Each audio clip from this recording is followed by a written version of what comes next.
Hello everyone, good evening to everybody. Combined study point YouTube channel पर मैं रवि जांगड़ा स्वागत करता हूं आप सभी का। स्वागत है आपका आज के इस सेशन में। जैसा कि आप सभी को पता है कि एमबीए का इम्पोर्टेंट क्वेश्चन सीरीज़ चला हुआ है और उसी सीरीज़ में हम आगे बढ़ते हुए एक और सब्जेक्ट आज डिस्कस कर रहे हैं और आज की क्लास में हम डिस्कस करते हैं एमएमपीसी 13। ठीक है, एमएमपीसी 13 यानी आपका बिजनेस लॉ। इसके बारे में हम आज पूरी जानकारी जो है वो लेंगे कि इसमें किस तरह से आपको डील करना है, कौन कौन से इम्पॉर्टेंट टॉपिक बनते हैं एग्ज़ाम पॉइंट ऑफ व्यू से। ठीक है, मैं आपको यही सजेस्ट करूँगा कि आपने सारा करने की ज़रूरत नहीं है कि भाई आप सारा का सारा कवर करो। आप सिर्फ उतना ही करेंगे जितने की नीड है ना। तो आप इसमें एक ब्लॉक स्किप कर सकते हैं अपनी मर्ज़ी से, जो भी आप करना चाहो आपकी इच्छा है। ठीक है, तो किसी भी एक ब्लॉक को आप स्किप कर सकते हो। देखो अब क्वेश्चन देखो इसमें क्या बनते हैं। जो आपका सबसे पहला और दूसरा यूनिट है उसमें आपका बिल्कुल बेसिक क्वेश्चन बनता है क्या कि what are the sources of law. ठीक है, मैं कुछ क्वेश्चन आपको ओरली बता रहा हूँ और कुछ क्वेश्चन इस पीडीएफ में आपको दिए हैं। राइट, कुछ क्वेश्चन मैं आपको वर्बली बता दूंगा और कुछ क्वेश्चन आपके पीडीएफ में हैं, क्योंकि ये जो पीडीएफ है वो आपकी लास्ट वाले सेशन की है ना। जब पहले एग्ज़ाम हुआ था लास्ट सेशन में तो मैंने ये पीडीएफ उसकी बनाई हुई है ना। तो उसी के साथ में कुछ और चीज़ें आपको ऐड ऑन करके बता देता हूँ ताकि आप जून सेशन को डील कर पाओ। ठीक है, पहला क्वेश्चन मैंने आपको क्या बताया कि क्वेश्चन आपसे बनेगा सोर्सेज के ऊपर कि what are the different sources of the business law, या लॉ के अंदर कौन कौन से हमारे सोर्स हैं जिससे पता लगता है कि ये लॉ है। दूसरा टॉपिक आपका बनता है what are the scope of a law. Law का स्कोप क्या है, बिजनेस लॉ का स्कोप पूछा जाएगा। ठीक है, तीसरा क्वेश्चन आपका वैलिडिटी ऑफ ए कॉन्ट्रैक्ट। किसी भी कॉन्ट्रैक्ट के वैलिड होने के अंदर क्या क्या कंडीशन है, किन कंडीशंस के ऊपर हम किसी भी कॉन्ट्रैक्ट को वैलिड बोलते हैं। तो कॉन्ट्रैक्ट के वैलिड होने के लिए कौन कौन सी चीज़ें हैं जो हमें स्टडी करनी है। ठीक है, क्वेश्चन आपका बनता है कि what are the different types of contract. कितने तरह के हम कॉन्ट्रैक्ट यूज़ करते हैं अपनी बिजनेस लॉ के अंदर, है ना। जो आपका इंडियन कॉन्ट्रैक्ट एक्ट है 1872 वो इस सिनेरियो के बारे में डिस्कस करता है। ठीक है, आपका यूनिट है पार्टनरशिप और कंपनी, है ना। एक आपकी ब्लॉक पूरा का पूरा है पार्टनरशिप के ऊपर और कंपनी के ऊपर। तो इन ब्लॉक में से इम्पॉर्टेंट जो टर्म क्या बनती है, टॉपिक्स क्या बनते हैं। सबसे पहला टॉपिक है पार्टनरशिप डीड। ठीक है, कि जो पार्टनरशिप डीड है उसके कंटेंट कौन कौन से होते हैं। ठीक है, पार्टनरशिप डीड के अंदर कौन कौन सा कंटेंट है या उसका जो सब्जेक्ट मैटर है उसमें क्या क्या शामिल होगा। ठीक है, दूसरा क्वेश्चन कि अगर पार्टनरशिप डीड ना हो तो उस केस में जो पार्टनरशिप फर्म है वो कैसे रेगुलेट होती है।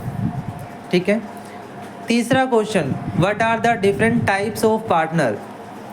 पार्टनर कितने तरह के हो सकते हैं, टाइप्स ऑफ पार्टनर, इस पर क्वेश्चन बन जाता है। Clear.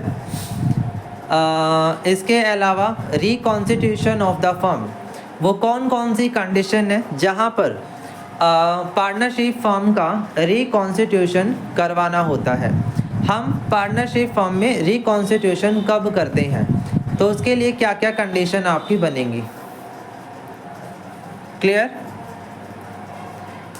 Characteristics of partnership firm, कि जो पार्टनरशिप फर्म है उसकी कैरेक्टरिस्टिक्स क्या क्या बन सकती हैं। ठीक है, ये सारे टॉपिक आपको समझ में आए, क्लियर हुए।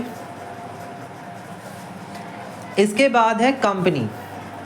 कंपनी में आपकी स्टार्टिंग होती है फॉर्मेशन से, कि कंपनी फॉर्मेशन के क्या स्टेप्स हैं। What are the different step to form a company, किसी भी कंपनी को बनाने के लिए क्या स्टेप होंगे। अगला क्वेश्चन कि जो प्राइवेट कंपनी है और जो पब्लिक कंपनी है, इन दोनों में क्या डिफरेंस है? प्राइवेट एंड पब्लिक कंपनी दोनों में क्या डिफरेंस है? तीसरा क्वेश्चन, वन पर्सन कंपनी क्या है, उसके कैरेक्टरिस्टिक्स क्या हो सकते हैं? इसके बाद क्वेश्चन है कि what are the different mode for the winding up of a company, किस तरह से किसी भी कंपनी को वाइंड अप करते हैं? By tribunal and by without tribunal, या तो ट्रिब्यूनल की मदद से या बिना ट्रिब्यूनल की मदद से, है ना? तो दोनों मोड्स आपको पता होने चाहिए। इसके अलावा क्वेश्चन है डिसोल्यूशन पर कि डिसोल्यूशन ऑफ पार्टनरशिप कैसे होती है और डिसोल्यूशन ऑफ पार्टनरशिप फर्म कैसे होती है, दोनों में क्या डिफरेंस है? ठीक है, कंपनी और पार्टनरशिप से क्वेश्चन बनते हैं, हर बार एग्जाम में क्वेश्चन बनते हैं, इस बार भी आएंगे। ठीक है, इसके बाद है what are the different way to enter a international contract, कि अगर इंटरनेशनल कॉन्ट्रैक्ट करना है ट्रेड से रिलेटेड तो उसमें एंट्री करने का तरीका क्या होगा, किस तरह से इंटरनेशनल कॉन्ट्रैक्ट में एंट्री जो है वो मिलती है ना? तो उसका क्या हमारा मेथड बनेगा। इसके बाद है क्वेश्चन फैमा के ऊपर, foreign exchange management act. FEMA act का रेगुलेशन आपसे पूछ लेगा या फिर फैरा और फैमा का डिफरेंस आपसे पूछ सकता है, क्योंकि फैमा से पहले कौन सा एक्ट था? फैरा एक्ट था, फॉरेन एक्सचेंज रेगुलेशन एक्ट। तो फैरा एक्ट और फैमा एक्ट दोनों में क्या डिफरेंस है? ठीक है, इसके अलावा आपका एक बैंक करप्सी कोड एक्ट है ना? बैंक करप्सी कोड एक्ट, उसकी प्रोविज़न, ये क्वेश्चन बनेगा भाई बैंक करप्सी कोड एक्ट से। उसके बाद है provision of banking regulation act 1949, कि जो बैंकिंग रेगुलेशन एक्ट है 1949, उसमें क्या क्या प्रोविज़न आपकी बनती हैं?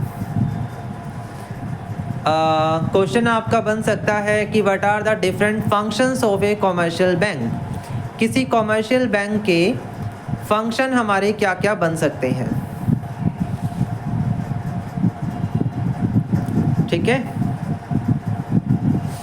क्वेश्चन है आपका आईपीआर, इंटेलेक्चुअल प्रॉपर्टी राइट। कौन कौन से टाइप हैं आईपीआर के? Different types of IPR, IPR के टाइप्स और उनके कैरेक्टरिस्टिक्स, विद कैरेक्टरिस्टिक्स करना है, चाहे वो कॉपीराइट हो, पेटेंट हो, है ना, ट्रेडमार्क हो, हर तरह का आईपीआर आप लोगों को अच्छे से आना चाहिए। आईटी एक्ट है आपका, है ना? आईटी एक्ट है जो आपका penalty related to the privacy, उस पर वर्क करता है कि भाई इंफॉर्मेशन को कैसे हम सेव करके रख सकते हैं। तो what are the violation and what are their provision, IT act क्यों आया है, आईटी एक्ट की नीड क्या है ना, उसकी प्रोविजंस क्या है ना? इस तरह का टॉपिक आपसे आईटी एक्ट पे पूछा जाएगा। क्वेश्चन है कंपटीशन एक्ट। कंपटीशन एक्ट में आपकी प्रोविज़न बनती हैं, कैरेक्टरिस्टिक्स बनती है और इसके ऑब्जेक्टिव्स। ठीक है, इस तरह से कंपटीशन एक्ट में आपका सीसीआई काम करती है ना? तो सीसीआई का फंक्शन आपसे पूछ लेगा। क्लियर? इसके अलावा अगर हम कंज्यूमर प्रोटेक्शन में बात करते हैं तो यहाँ पे पूछेगा कंज्यूमर का वायलेशन कैसे होगा, कंज्यूमर वायलेशन कैसे हो सकता है, वायलेशन के स्टेप्स क्या होंगे, या कौन कौन से वो कॉजेज़ हैं जो वायलेशन करते हैं। दूसरा question, why we need consumer protection act, क्यों इसकी ज़रूरत है और इसकी प्रोविज़न क्या है। इसके अलावा टॉपिक आपका बनेगा रिड्रेसल पर। कंज्यूमर रिड्रेसल फॉर्म कौन सी हैं, डिस्ट्रिक्ट फॉर्म, स्टेट आपकी, नेशनल, है ना, तीनों, और उसमें क्लेम आपका कितना हो सकता है, कितने मेंबर हैं, है ना। तो आपसे इस तरह से रिड्रेसल फॉर्म का क्वेश्चन बन सकता है। राइट ऑफ कस्टमर, जो एक कंज्यूमर है उसके कौन से राइट हैं, राइट के ऊपर टॉपिक बन जाएगा कि राइट ऑफ कंज्यूमर बताइए, है ना, इस तरह। और आपका इन्वायरमेंट प्रोटेक्शन एक्ट। तो इसमें आपके 1986 वाला एक्ट आप कर लेना, वही आपका लेटेस्ट है। उससे पहले आपके अलग अलग थे, वाटर एक्ट अलग था, एयर एक्ट अलग था, है ना। तो उसको मर्ज करके एक ही एक्ट बन चुका है। तो उसी एक्ट की आपने प्रोविज़न जो है वो पढ़नी है। क्लियर है। तो जो मैंने आपको टॉपिक्स बताए हैं ना, जो टर्म्स आपसे डिस्कस करी हैं, ये आपके लिए काफ़ी इम्पोर्टेंट है इस पेपर के लिए। ठीक है, मैं उम्मीद करूँगा कि आप लोगों ने अच्छे से मेरी बातों को सुना होगा, और अगर आप सुन रहे हैं तो लिखते रहा करें, कॉपी पेन लेकर के बैठा करो, ताकि जो भी मैं बोलता हूँ वो आप लिख पाएँ। क्लियर। बाकी PDF जो ये वाली है वो तो मैं शेयर कर दूँगा, बट जो मैंने वर्बली आपसे बातचीत करी है और जो क्वेश्चंस बताए हैं वो आपको क्लास के अंदर ही नोट करने पड़ेंगे। ठीक है, तो ये था हमारा आज का सेशन। बाकी मिलेंगे आपको किसी नए सेशन के साथ। आज के लिए इतना ही रखेंगे। Thank you so much. जुड़े रहें कंबाइंड स्टडी पॉइंट के साथ, और मेरे जितने भी सोशल मीडियाज़ हैं उनको कनेक्ट आप कर सकते हैं। चलिएगा, थैंक यू सो मच।